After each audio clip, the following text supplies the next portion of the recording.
अस्सलाम वालेकुम दोस्तों, उम्मीद है आप खैरियत से होंगे। दोस्तों, अगर आप चाहते हैं कि आपकी कॉल रिकॉर्डिंग वगैरह कोई सुन तो नहीं रहा, आपकी कॉल वगैरह फॉरवर्ड तो नहीं है, तो आपने क्या करना है, अपने डायल पैड पे आना है।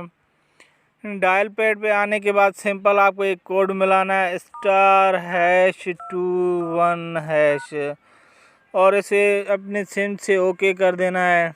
इधर call forwarding, voice not forward, data not forward, fax, SMS, sign, packet, pad, मतलब अभी हमारा कॉल फॉरवर्ड नहीं हो रहा है।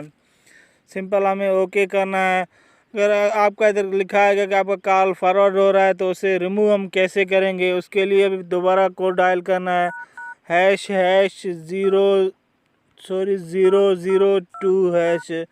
इसे डायल करें, ओके करेंगे। अगर आपका कॉल फॉरवर्ड हो रहा है, अगर आपका कॉल कोई सुन रहा है, तो ये कोड डायल करके आप उसे रिमूव कर सकते हैं।